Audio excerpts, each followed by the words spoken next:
Nice. All right. Woo! Awesome. Great work, guys. Yeah. That is a nice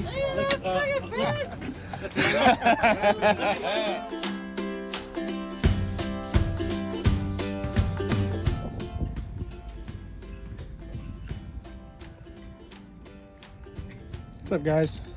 Today I'm going to talk about how to troll for salmon, or at least how we do it. It's super easy. This is probably one of the easiest setups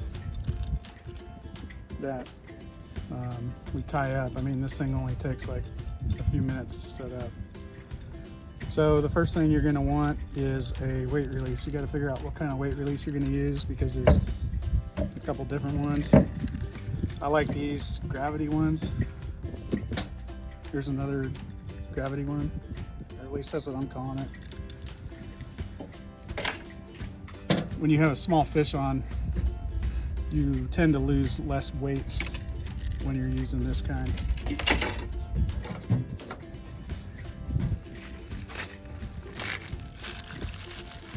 There's also this spring-loaded weight release. They're kind of a pain when you're out on the water and the boat's rocking, and you lose more weights with these on the small fish. Any little short strike and that weight pops right out.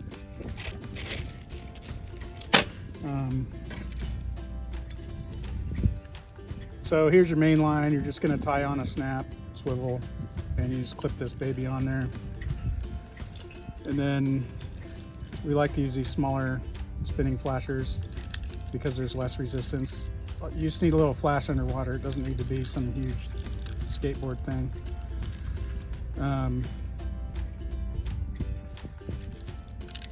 These don't come with a snap like this, so you're gonna have to buy these three-way snaps. I like these because they're easy to clip on.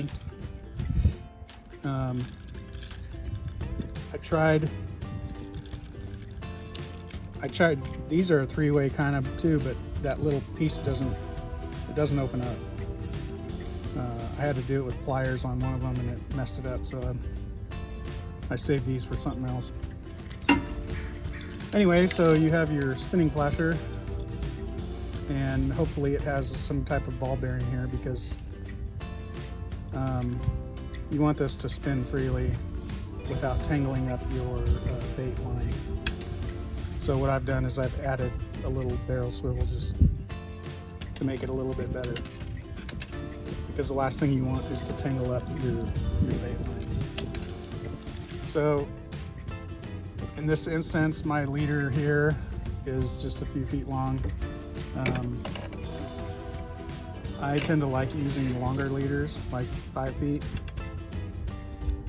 or even 6 feet.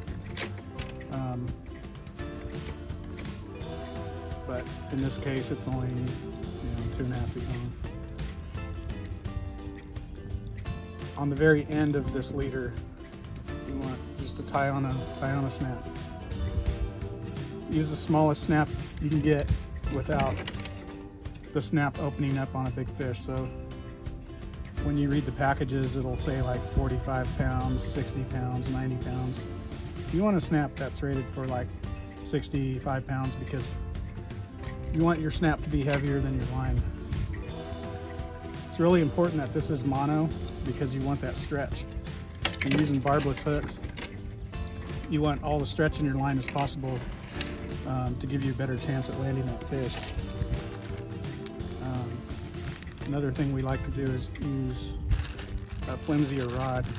As flimsy as you can go and drag this 2-pound ball or 3-pound ball through the water, without breaking it, because the more noodle tip you have, the more likely you're going to keep that fish on. So right now all my hooks are at home, so I'm going to finish this video at home and I'll show you how to rig up a bait.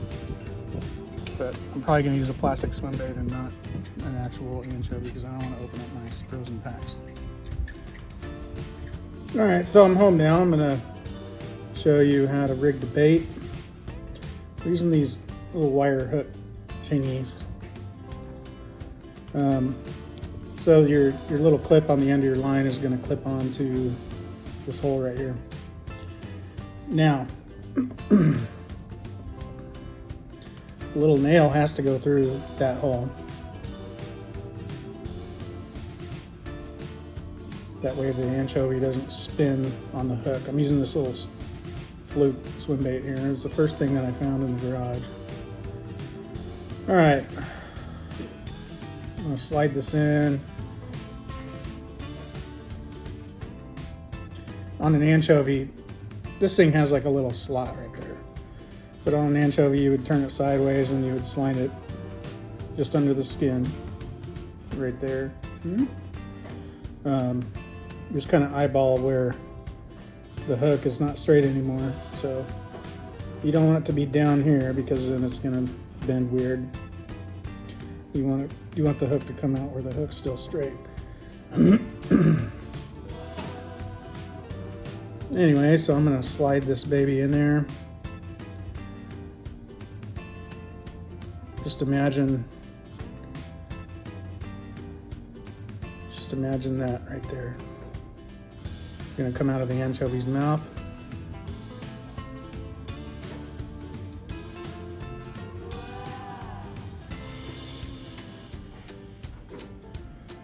And then you're gonna pin this nail.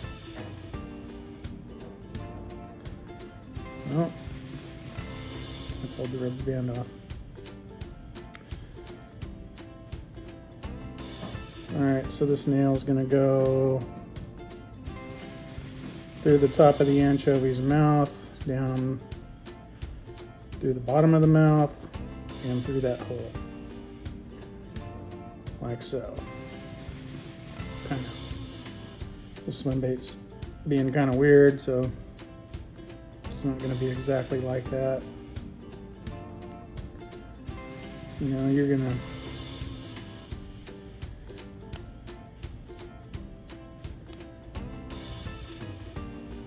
I used a little rubber band, a little tiny rubber band.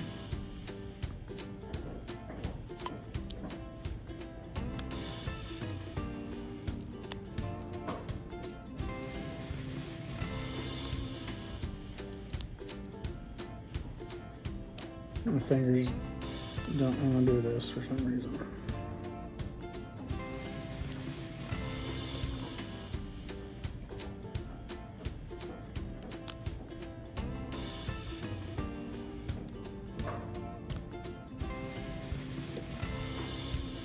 Just going to go all the way around the mouth of the anchovy, kind of like that.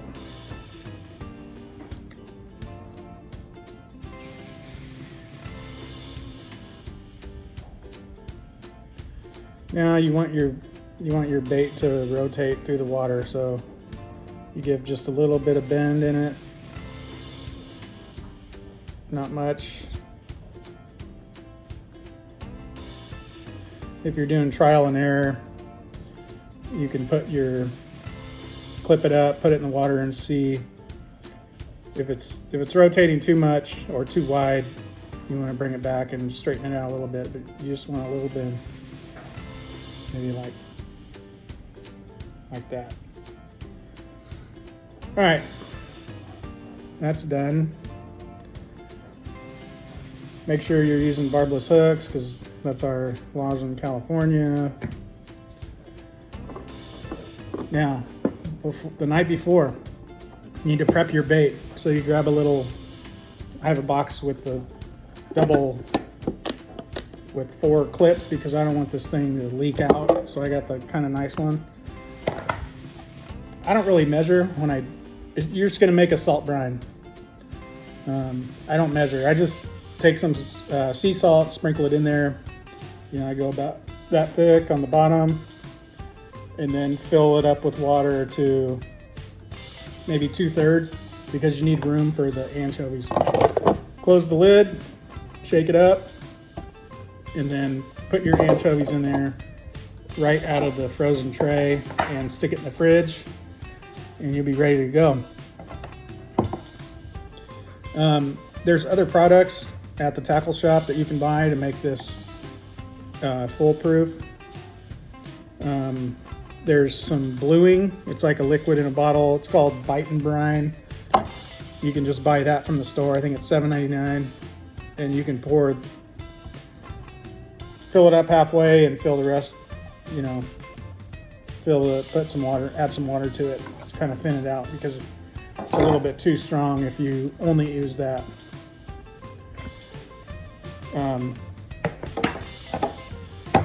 Anyway, so you stick your anchovies in here, keep them in the fridge overnight. The next day they're ready to go. What this does is it firms them up. That way when you're messing with them with this, they don't fall apart on you. So let's talk about the rod for a second.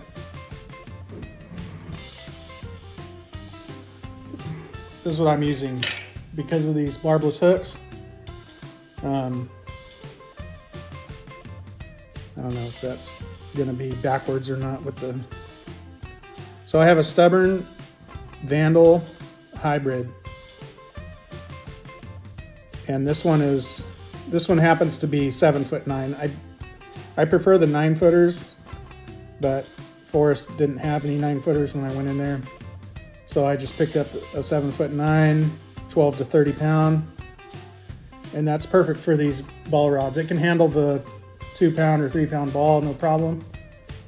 And when you hook a fish, it has a nice soft, moderate action so that your barbless hook will stay pinned on that fish.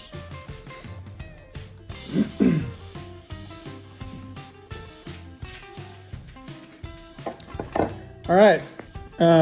You know, what's the like and subscribe? Go to NorCalTraditions.com. NorCal Traditions Sport Fishing, and book a trip. Love to have the opportunity to put you on some fish. I hope you guys found this information useful and can help you out on the next salmon opener that we get. All right, later.